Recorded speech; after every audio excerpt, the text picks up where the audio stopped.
সম্প্রতি মধ্যপ্রাচ্যের উত্তেজনা এক রক্তক্ষয়ী মোড় নিয়েছে।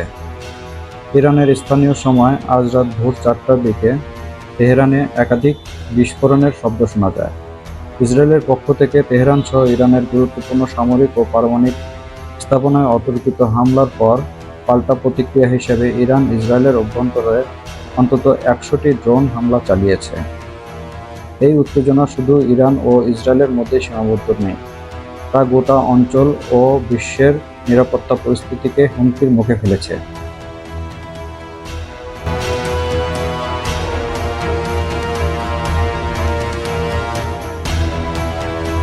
ইসরায়েলের হামলা ছিল সুপরিকল্পিত, অত্যন্ত গভীর এবং কৌশলগতভাবে গুরুত্বপূর্ণ স্থানগুলোতে পরিচালিত।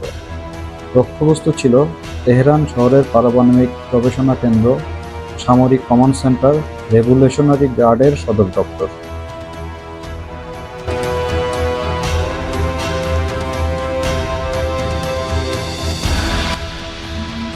এই হামলায় নিহত হয়েছেন ইরানের রেভলিউশনারি গার্ডের প্রধান হোসাইন সালামি, সশস্ত্র বাহিনীর প্রধান মোহাম্মদ বাঘেরি,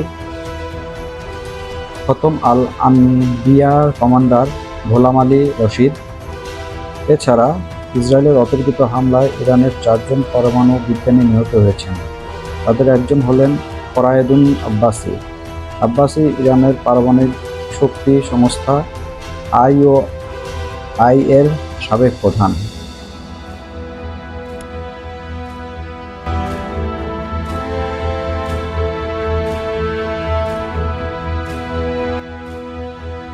ইরান ইন্টারন্যাশনালের লাইভ প্রতিবেদনে বলা হয়েছে, ইসরায়েলি হামলায় ইরানের সর্বোচ্চ নেতা আয়াতুল্লাহ আলী খমেনির শীর্ষ উপদেষ্টা সামখানি নিহত হয়েছে।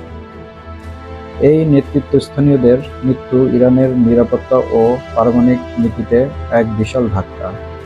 এতে দেশটির প্রতিরক্ষা কাঠামো দুর্বল হওয়ার পাশাপাশি অভ্যন্তরীণ চাপ বেড়েছে। ইরানের জনগণের মধ্যে প্রতিশোধের মনোভাব আরও তীব্র হয়েছে।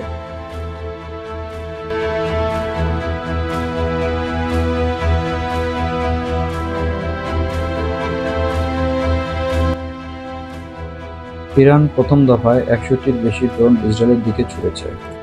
ইসরায়েল দাবি করেছে, অধিকাংশ ড্রোন মাঝপথে প্রতিহত করা হয়েছে। কিছু ড্রোন লক্ষ্যভেদ করেছে বলেও আন্তর্জাতিক সূত্রের দাবি। তবে ইরান বলেছে, তাদের পরের জবাব হবে কল্পনার অতীত। তাহলে কি এবার তৃতীয় মহাযুদ্ধ শুরুই হয়ে যাচ্ছে?